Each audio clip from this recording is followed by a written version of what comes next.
Welcome to the Finimize podcast. I'm your host, Carl Hazeley. In this episode, I'm joined by Jim Smigiel, CIO of SEI. Now, Jim has had a 23-year career and had some really interesting insights.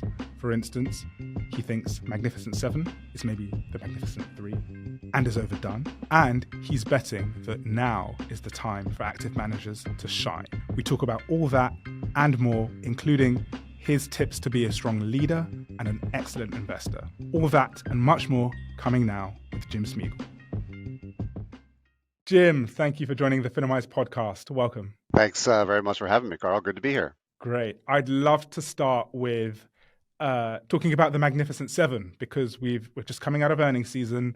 We've come out of hearing their first quarter updates. We've had a bit of time to digest them. And obviously, we're seeing continued revenue and earnings growth, and AI being a major theme contributing to growth at these companies by and large.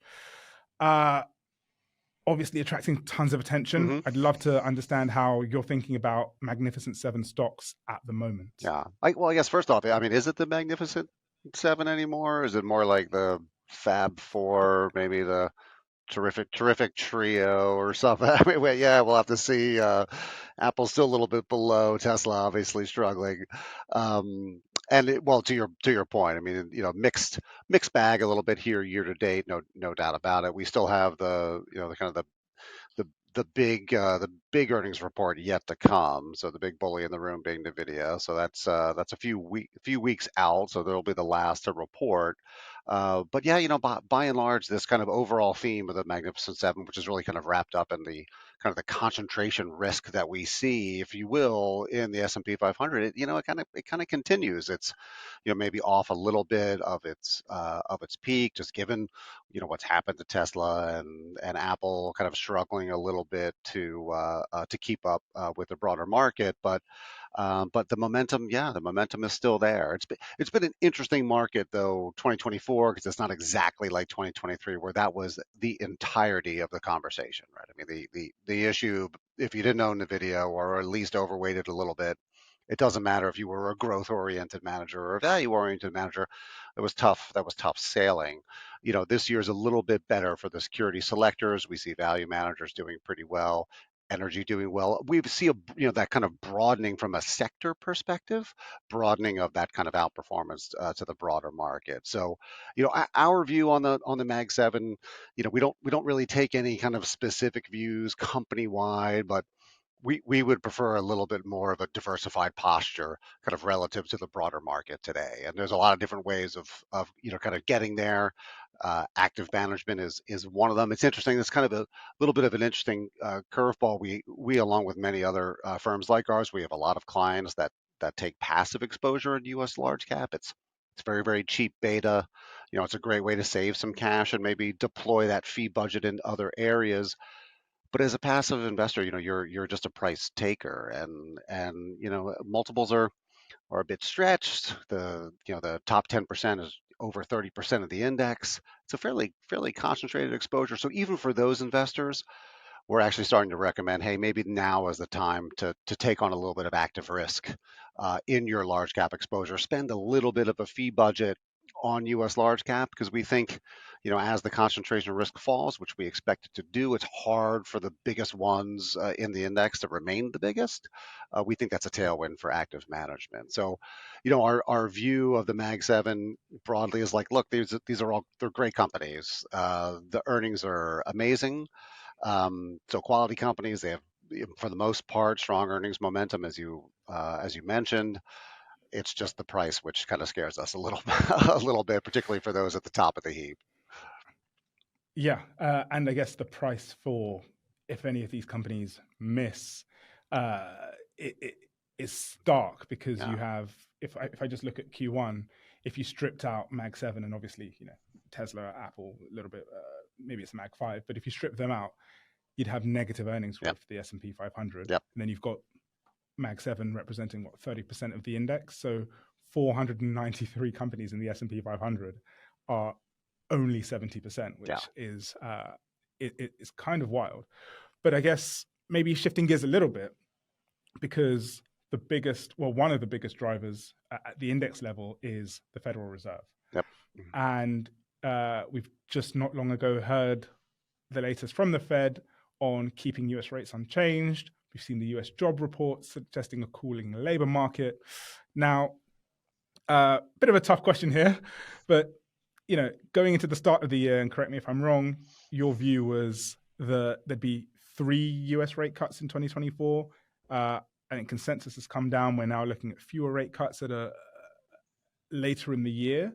Where is SEI now on expectations for the Fed, and I guess what are the key sensitivities Sure. around that? Yeah. Great question. It's interesting, to kind of go back in time when we wrote our kind of 2024 kind of a year in advance, like what our thoughts are. At that time we had 6 rate cuts kind of priced in. The 10-year was 375 or something like that. So we have come quite a long way. So, we were fairly hawkish relative to what was priced in, and I think our relative hawkishness relative to investor expectations remains in play. So, we think, look, we think the Fed wants to cut. I think Powell made that very, very clear. The data is just simply not cooperating. So the latest NFP report notwithstanding, the Fed is contending with a trend in inflation which is going the wrong way, and that's going to make life very, very difficult for them. This market is making life very, very difficult for them. We still have a rallying market that's easing financial conditions. This is doing the exact opposite of what they want to do. All this heavy lifting of getting rates to 5.5%. They want financial conditions to tighten to see things slowing down, and it's just not happening. So, we think their runway is kind of getting shorter and shorter and shorter for a cut this year, and with the caveat that we do agree they want to cut, whether they should or not. They definitely want to do it, and that kind of will lean us into expecting one rate cut this year, probably in December. Whether or not we think what they should is a different question. But their challenge is, we've had 3 hot inflation prints in a row. They can't just cut based on one weaker inflation print. They need the data. They need the data to kind of reinforce itself. They need to see the trend. And with the election staring them in the face, they probably would rather avoid September. So you've got June, which is too soon. July, there's no data in between June and July. The next is September. We think that's off. So now we're only left with two meetings the rest of the year, which is November and December. November is the couple days after the election. We probably get one cut in December. But I think the more important thing from our perspective, and we think investors should realize, what really has changed this year is, it's not just that we went from 6 cuts to 2 cuts or whatever is priced in nowadays, but we put the potential for a rate hike back on the table. Like that wasn't in anyone's, that was on no one's dance card for 2024. And now that is a non-zero probability that the next Fed move is a hike in rates instead of a cut in rates. And that's changed the game a little bit. I agree with you. The last meeting, I think Powell tried to dove that out of the market a little bit by saying that they're not even considering it, by shrinking the quantitative tightening from 60 plus to only 24. So that was a bit of a dovish move, and he tried to assuage investors that, don't worry, we're not gonna. The worst that we're going to do is keep things higher for longer. Yeah. So we've touched on big tech, we've touched on the Fed. Those are certainly some of the topics that Finimize members are paying the most attention to. I want to spend a couple of minutes on the kinds of conversations you're having with clients. Where's their focus at the moment? Is it aligned? What sort of things are they asking you right now? We're getting a lot of questions, I think, right now on the state of the economy. No surprise. I mean, I think it's kind of surprised everyone to the upside. We're getting a good bit of questions on rates. So, I mean, this is the next step once we get done talking about the Fed is, gee, here we are. We're now back below 4.5%.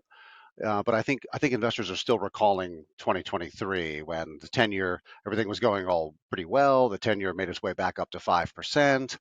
Things things got quite wobbly, and then really the Fed had to kind of step in with their rhetorical pivot to kind of get things kind of rallying again.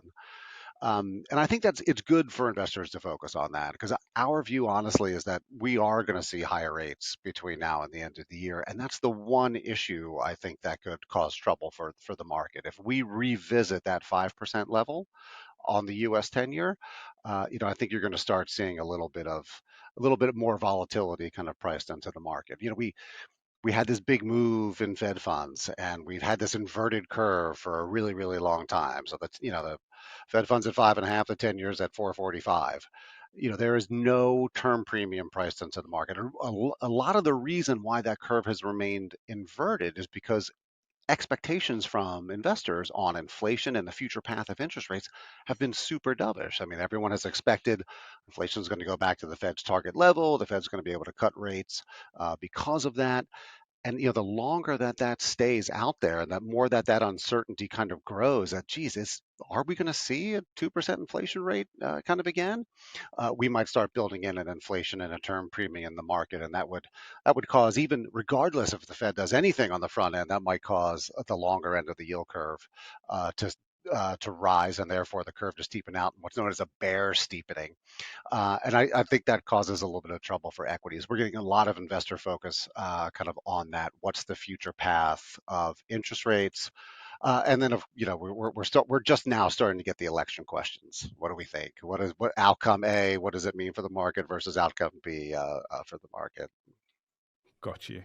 But I think, yeah, one thing you said there's really, I just want to impress upon our listeners the importance, because I think certainly in the conversations we have, I think it's fair to say, we know that everything is connected, and there's so many indicators, so many things to watch, so many assets to track. But one thing people can take away from what you've said is US 10-year at 5% is potentially a trigger point, is something to watch out for. So Yep. that's, that doesn't necessarily mean go and take action, but it says, if and when that happens, time to start paying attention in a different way. Yes. I think that's really worth highlighting. Yeah. I'd love to turn our attention now to SEI's recent Outlook piece, where you talked about, and I'm taking directly from it, your preferred focused on high quality companies with positive earning momentums at reasonable valuations. Yep. Now, I love that. I consider myself a quality investor. Can you talk a bit about your approach here? So a lot of investors will talk about looking for high quality companies, but I guess, what does that mean to you and to your team? And can you maybe share a bit of your framework for identifying those companies? Sure. So we take, I think what is kind of universally known nowadays as a factor approach. So we look for sub-advisors, third-party managers, and we do a lot of this ourselves as well internally, where we're scouring the market really in those three areas. So profitability. So we're looking to lean into companies that are more profitable than the market. Earnings momentum. You hear a lot about momentum, but we don't really, price momentum is part of it, but we really favor that earnings momentum part of it. So we do like to make that distinction between price momentum and earnings momentum. Earnings momentum being a little bit more powerful. And then the last one, which everyone is, I'm sure, familiar with, is value. So we're looking for companies that are undervalued relative to the broad market, have higher earnings momentum than the broader market, and have greater levels of profitability than the broader market. And that combination gets us to a lot of, I think, pretty interesting areas. Right now, we do. So we have these kind of three kind of factors that we look at. We don't always kind of equal weight those factors. So there's times in the cycle where we're lean into one relative to another. Right now, we are leaning into value a little bit more than quality or momentum. So if we take like a top-down view from a sector perspective, where is that going to leave us? That's going to leave us in areas like financials, where you do have, like, particularly the bigger, mega banks just reported earnings. We had some some good blowout earnings from some of the bigger names. These are clearly profitable companies. Their earnings momentum is going in the right direction, and they're trading at a forward PE that's well below the broad market. So financials, materials, a little bit of energy in there we think is very, very interesting. That's not going to be as quality as you would expect. A lot more variability in their profitability, but right now they're really winning on the momentum and on the valuation side of things. It also plays nicely with our view that we're kind of positive on commodities right now. So we think there's a tailwind in the commodity market, which will also kind of flow down into the energy subsector of the equity markets as well. So our approach is always diversified. Quality names, value names, and momentum names. You put these things together in a portfolio together, you should be able to extract a little bit of a diversification benefit over and above the broader market, because there's a lot of quality names out there, and we talked a lot about them earlier. There's a lot of companies with earnings momentum. We talked about that as well. I mean, who has more earnings momentum right now than Nvidia? But having the discipline to add another factor to that, like, well, that's true, it does, but how much do you want to pay for that? Is 60, 70 times forward earnings? Is that a good entry point for something like Nvidia? And that'll keep us disciplined to maybe kind of stay away from a little bit more of those higher flyers. We're still going to be investing in quality companies, and we're still going to be looking for earnings momentum, but we want to make sure that we're paying an appropriate price for it. Got you. That starts to answer my follow up question, which was, I sort of looked through your approach, and quality and value aren't they don't tend to go together, Yep. and so unless you're deliberately setting out a barbell strategy, hmm it feels like there's almost there's a tension there. And so how do you resolve that, and how do you, I guess, decide when to lean one way or Yep. another in that Yeah, strategy? it's a great question, and that's a from our perspective, that's a feature, not a bug, right? I mean, the fact that you're exactly right. A quality approach is going to be from an excess return perspective, like how much that adds relative to the broader market. That excess return should be lowly correlated with a value approach. And so, if I can invest in both of those things, hopefully, I'll be getting a more diversified exposure going forward. And that's sometimes we break it down like this for our investors, and it's for some people it might be too simplistic, but I always like to remind myself of it anyway, is that when you have a multi approach like that, keeping in mind if I'm allocating to a quality strategy, a momentum strategy, and a value strategy, from a return perspective, I capture the weighted average return. So if I invest a third, my return is going to be 0.33 times strategy A, 0.33 times strategy B, and so on. But I don't get the weighted average of the volatility because of the correlation input, right? So if we're correct, and if you're correct in saying that, yeah, you know what, quality tends to zig sometimes when value is zagging, that means the volatility that we're going to see is going to be more muted, because we're going to get the weighted average of the volatilities with the influence of the correlation there, which is going to keep the volatility lower. So we'll get a higher Sharpe ratio or a higher risk adjusted return. So you're exactly right. They're not always going to be the same. And momentum is a whole nother story, because momentum goes wherever the action is. So there are times when momentum can be highly correlated to value. There are times when it can be negatively correlated to value. So momentum kind of flows all over the place.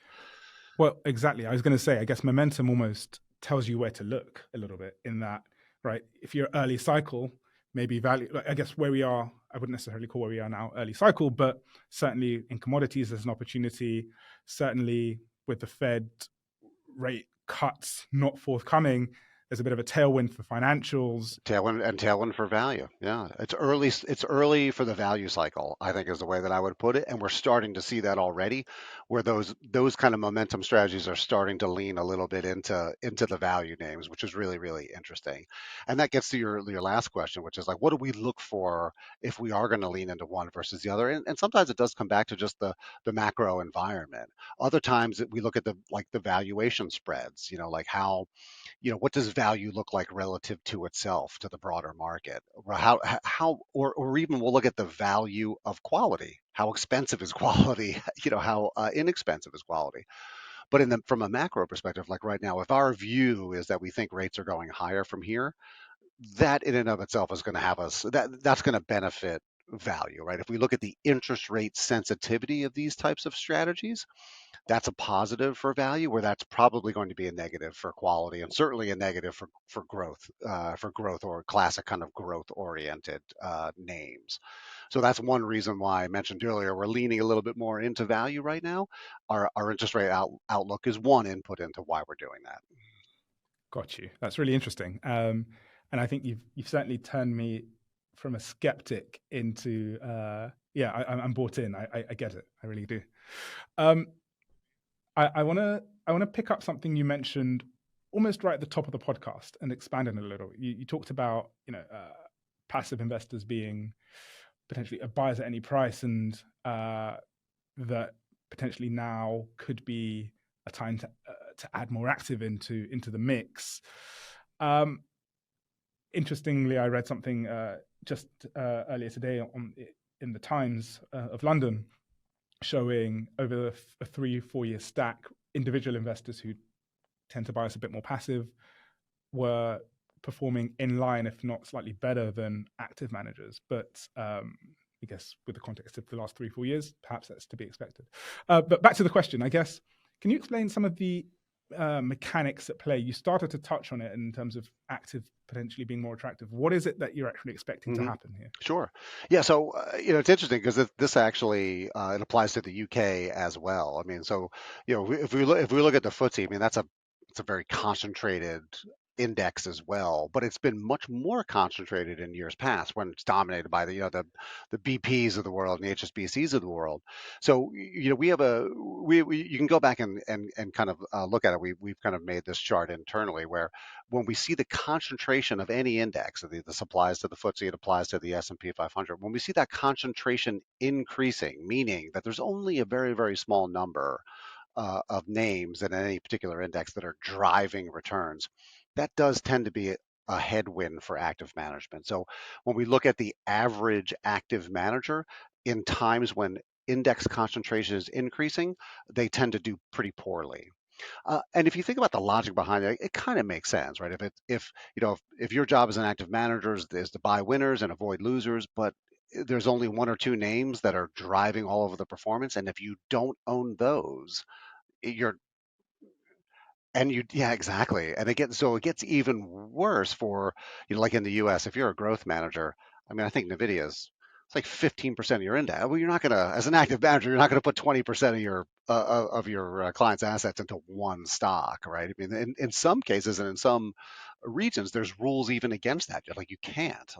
So it's interesting how that kind of plays out. And the good news is that the opposite is true as well. And we saw this in the UK. As the concentration begins to fall and as indices get more diversified, that becomes a tailwind for active managers. That's a better environment. They have a more well-stocked pond to choose from.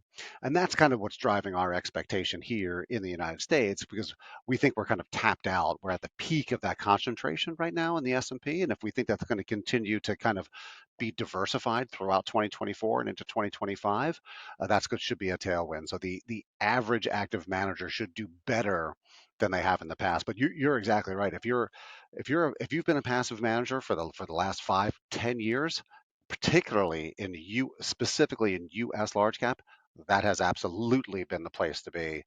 You would have done better than the majority of active managers. But the questions, of course, we always have to ask ourselves is, well, that's great for the last 10 years, but what's going to work for the next 10 years? Because, right now we're starting at a point where, well, now you're quote unquote buying into forward earnings in the United States that are 21 times. And, typically when starting points matter. I mentioned this in my last piece as well. And starting from those heights, that's going to take a lot of pretty excellent performance from an earnings perspective and pretty rosy outlooks for investors to keep multiples where they are. Yeah, priced for perfection Price is for a phrase that perfection. comes to mind. That's exactly right. Yeah. I wanted to spend a little bit of time on the industry. So SEI delivers technology and investment solutions that connect the financial services industry. And as CIO, you're responsible for the investment strategy for SEI's 200 billion plus in dollars global asset management business. And I guess your focus is predominantly on the active management side. And what I'd be keen to understand is your view of how the competitive landscape has evolved. Well, it's extremely competitive. There's no doubt about it, and the competition is coming from from multiple areas. We're a little unique in the business in that we're not what I would call a product shop per se. So we don't create a bunch of products and go out there and hawk those products. With our clients, we tend to have all of their assets. So the first place in which we're interacting with our clients is really that advice. Tell us about your goals and objectives, and we'll structure a portfolio to meet those goals and objectives. And I mentioned that we have passive clients because part of that advice not only is allocating capital or allocating risk, but it also can be allocating a fee budget and allocating an illiquidity budget.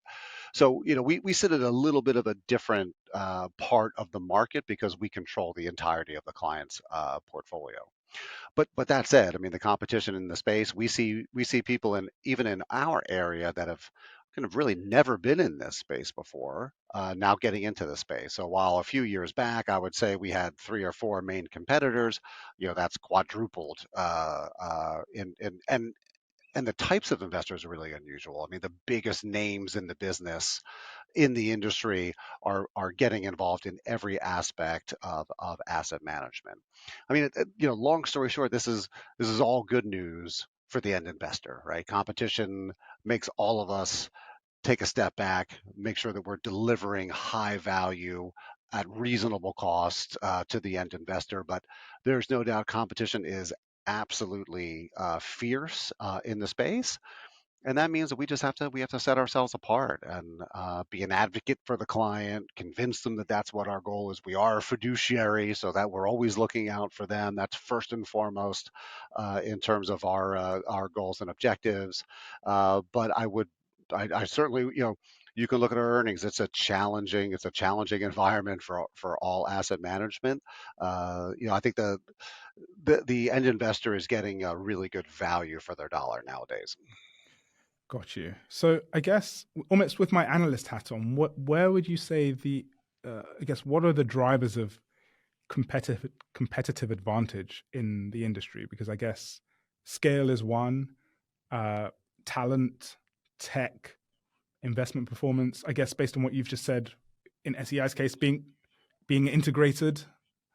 We think that's a huge competitive advantage, certainly for us and our type of business. Yeah, no doubt about it. The ability to bring all of these things together, not just investment management, but a nice technology front end to help the client manage their portfolio, or at least be well informed on their portfolio so they can ask intelligent questions. Having the ability to innovate as it relates to individual products, to always thinking about improving the diversification profile of the portfolio. There's a big move right now with the democratization of alternatives. There's something that in the past has only been for super high net worth individuals or institutions, and the markets have evolved in such a way where we can bring these types of exposures even to smaller size accounts, but we need to do so, make sure that we're doing so in a way that makes sense for the total portfolio. And I think that gives us a little bit of advantage because we see the total portfolio, we're managing all of it. Because we always laugh. I mean, allocating to alternatives, I don't even know what that means. Like that's like saying I'm going to allocate to ETFs. Well, that's not enough information for me. What's underneath? So you need, when you're allocating to alts, you need to make sure that it's complementary to the portfolio and you're just not doubling down on the same equity beta that you already have a ton of in your portfolio. I mean, a cynic might say of your competitors, of course, that allocating to alternatives is just a way to triple the fee Well, and do none of the extra work to yeah, justify that fee. and But then they would be right, and that's why it's nice in our position because we come at it from an advisor perspective. We typically, for most of our clients, will charge an advisory fee, and that sits on top, and it has to be that way because I don't want to be incentivized. I don't want my asset allocation team to be incentivized to allocate more to a particular product because we make more money on the product. So we'll push things through at cost, and we get paid X amount advisory fee, whether it's a conservative or it doesn't matter. And then we just pass through everything else. Yeah. But that's a very, very important point. And, the investors, I think need to be aware of that. Your investors are going to get a lot of people pushing alternatives on them because because fees have been squeezed out of this entire business, except for alts. That's where you can still make a good fee budget, and that's where there's a lot of interest in the space from from the asset manager side. Plenty of asset managers are willing to deliver alternatives to the investor base, because you're right, that's where the fees are right now. Yeah, and I suspect fees will go in a similar direction because you mentioned democratization of access. That happens, yes, driven by the big players, but also on the fintech side too, and they're going to come in at low or no commission or zero fee or One 100%. I mean, what we can do even in ETF space today. I mean, the types of strategies that we can bring to bear. Something basic like a commodity or an FX trend strategy. That was really considered an advanced alternative solution not that long ago, and now, I mean, that's super easy to replicate. You can get it in an ETF, and it adds to the diversification benefit of your portfolio. So you're right. Again, the good news for the investors is this is all going one way.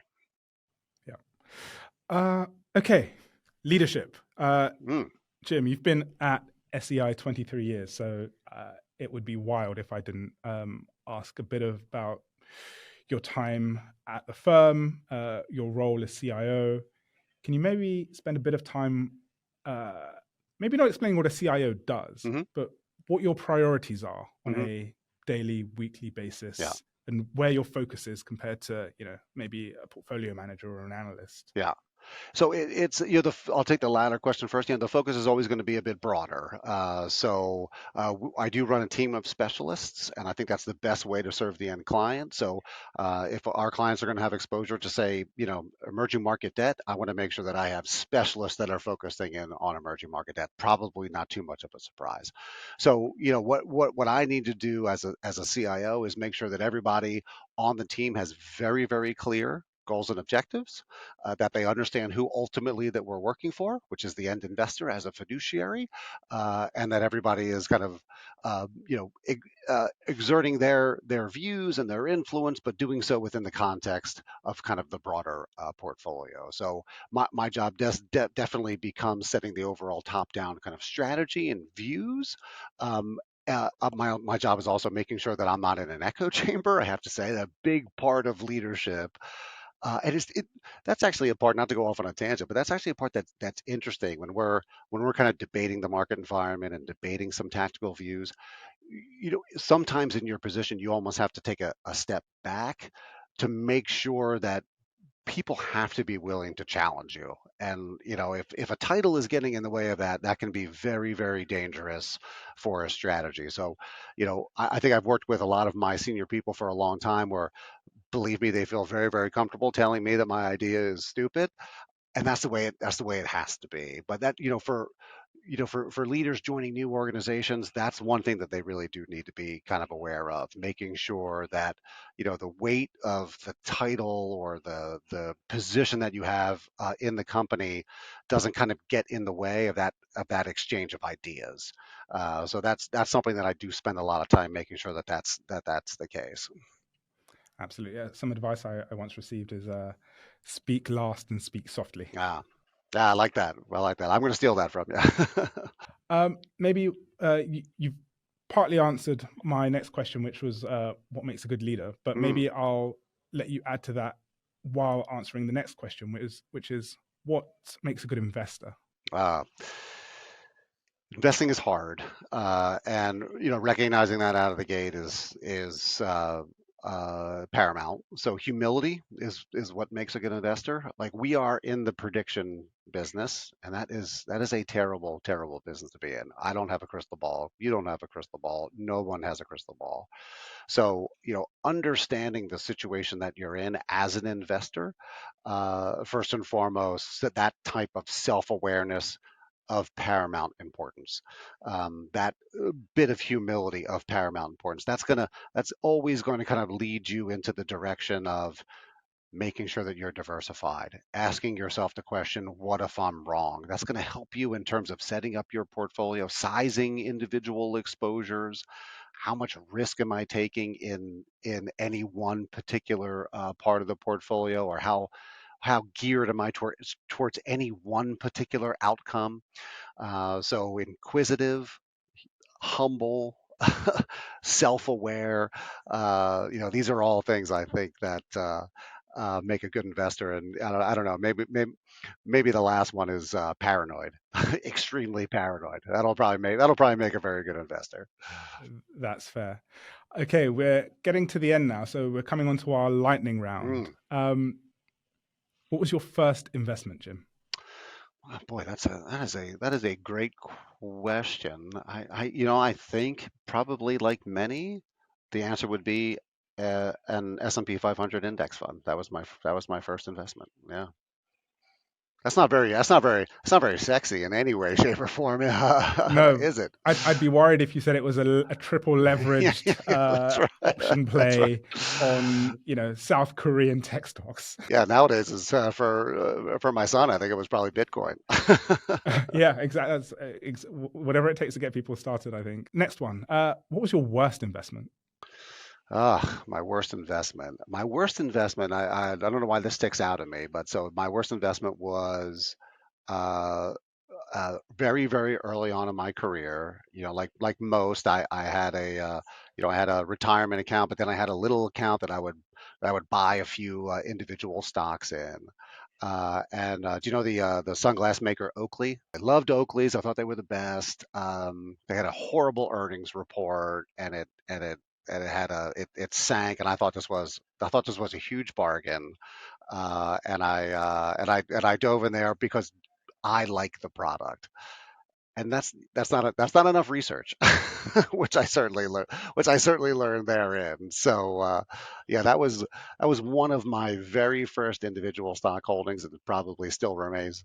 So I mean, certainly not from a dollar percentage, but percentage wise, that was not a good call. That was not a good call. Yeah, fair enough. Okay, well, you answered that honestly, so I'll give you a chance to show off. What was your best investment? It again, this is not going to be a terribly it's not going to be a terribly sexy answer. It was Apple. So one of my first purchases, which I still own, is Apple. So the numbers, luckily, it's in a retirement account because the tax bill on that thing would just be astronomical. I think I'm several hundred percent winner there, as you can imagine. I'm an old guy. That was a very early purchase of mine. So Apple was my best call. I guess I'm just thinking, yeah, I'm not going to ask you exactly when you bought it, but your annual dividend probably covers like it's more than 100% of your initial Oh, per share without cost, a right? without a doubt, yeah, without a doubt, yeah, without a doubt. From a professional perspective, um, right around the just post crisis, when Mario Draghi came out and said whatever it takes to defend the EU and defend euro.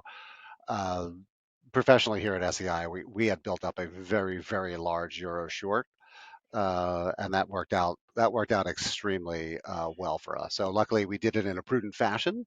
We had a little bit of euro exposure, but then we had a good bit of that in options, which all paid off in spades. So certainly from an initial investment and the reward, probably shorting the euro, thanks to Mr. Draghi, was one of the best professional calls we've made. Very nice. Is there an investor out there that you look to and admire the most?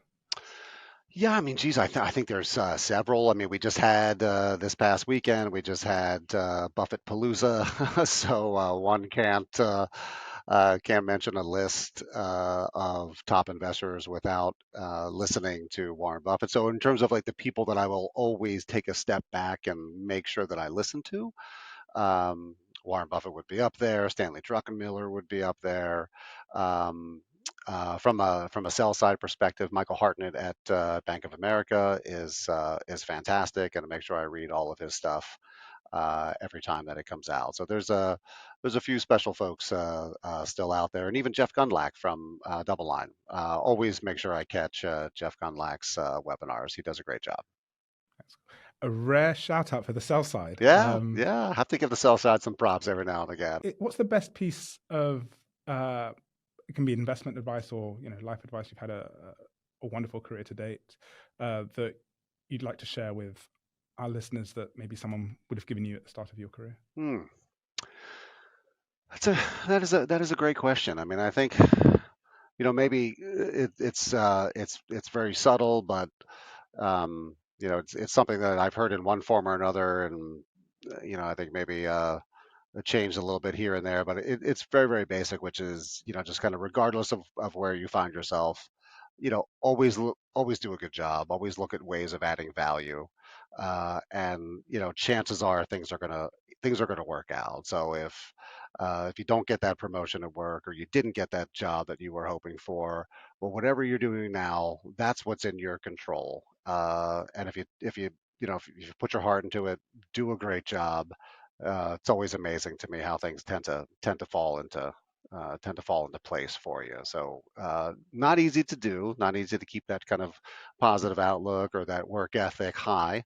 When maybe you're not in that right frame of mind, but that's having that discipline to ask yourself, am I adding value? What am I doing right now that is moving the ball forward? That's always the approach that I try to take. Don't always succeed at it, of course, but that's always the approach that I try to take and pass that on to my kids or anybody else that will listen, which may not be my kids. I don't know.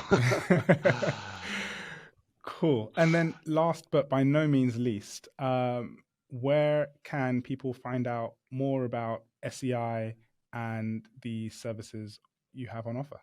Our website, seic.com. It's going to be take a little bit of maneuvering, but because we are a diversified company with technology operations and asset management. But if you find that asset management tag within our website, you should be able to find a lot of content that we produce on an ongoing basis, including my quarterly write-up. Fantastic. Jim, you've been a fantastic guest. Thank you so much for joining the Finimize podcast. It's been a pleasure, and that time went by real fast. So that's a credit to you. Thanks very much for having me on.